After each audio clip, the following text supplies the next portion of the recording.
ناظرین اکرام السلام علیکم۔ اسلام دین کامل اور ابدی ضابطہ حیات ہے۔ یہ ہر شعبہ زندگی میں انسانیت کی رہنمائی کرتا ہے۔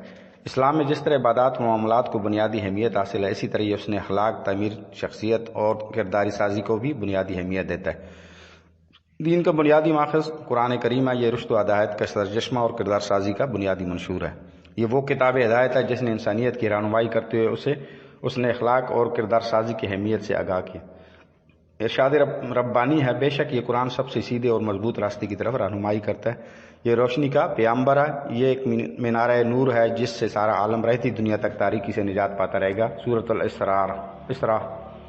مزید فرمایا گیا، اللہ نے تمہارے لیے قرآن نازل کیا، رسول اللہ صلی اللہ علیہ وسلم نے تم پر اللہ کی واضح آیات پڑھ کر سناتے ہیں تاکہ ایمان اور عمل صالح کرنے والوں کو تاریکیوں سے نکال کر روشنی میں لے آئیں۔ یہ ایک نسخہ کیمیا ہے جو خاک کو کیمیا اور ذرے کو جوہر بناتا ہے۔ اس میں بیماروں کے لیے شفا اور صحت مندوں کے لیے سامان سکون ہے۔ یہ خدا کا ایسا قیمتی اور عظیم الشان عطیہ ہے کہ اگر مضبوط اور بلند و بالا پہاڑوں پر اتارا جاتا تو وہ اس کا وزن برداشت نہ کر پاتے اور ہیبت سے ریزہ ریزہ ہو جاتے، جبکہ سورۃ الحشر میں فرمایا گیا، اگر ہم یہ قرآن کسی پہاڑ پر اتار دیتے تو تم دیکھتے کہ وہ لرزِ برمدام ہے اور ہیبت الہی سے ریزہ ریزہ ہو چکا ہے۔ قرآن ایک ایسی کتاب ہدایت ہے جو انسانیت کو سیدھی اور معتبر راہ دکھاتی ہے۔ قرآن آج بھی تمام طاقتوں کو سرچشمہ اور ساری مشکلات کا حل ہے۔ جس طرح قرآن نے صدیوں پیشتر اس نے اخلاق سے عاری اور سیرت و کردار سے دور ایک حد سے زیادہ گری ہوئی قوم کو بلندی کے آسمان پر پہنچا دیا تھا، اور اسی کتاب ہدایت کی بدولت ایک انتہائی پستی کا شکار معاشرہ دنیا کے سب سے ترقی یافتہ اور مہذب معاشرے میں تبدیل ہو گیا، جس نے ساری انسانیت کو ایک لڑی میں پرو دیا۔ یہ سب اسی کتاب مقدس کا اعجاز تھا۔ اس کی معجزانہ قوتیں آج بھی زندہ ہیں۔ قرآن آج بھی قوموں اور افراد کو بنانے کی پوری صلاحیت رکھتا ہے۔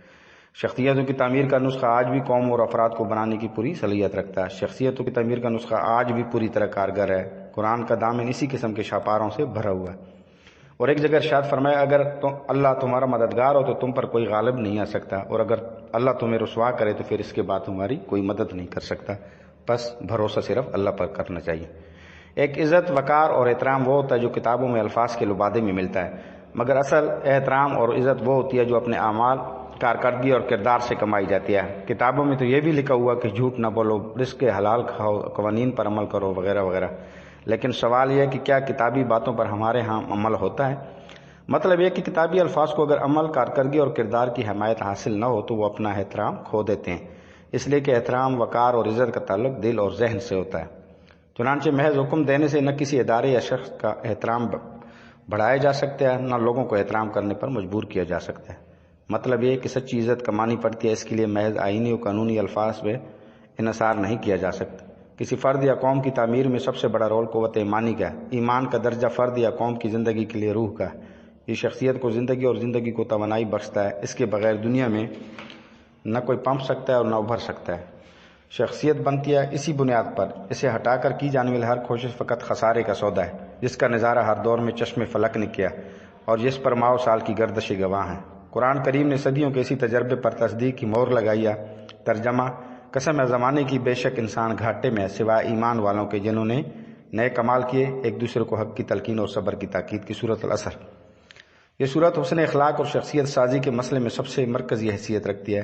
اس سورت کا موضوع ہی انسانیت کی تعمیر اور نفع و نقصان کے معیار کا تعین ہے، لہٰذا بندوں میں یہ یقین بنایا گیا کہ اصل چیز اللہ کی رضا ہے۔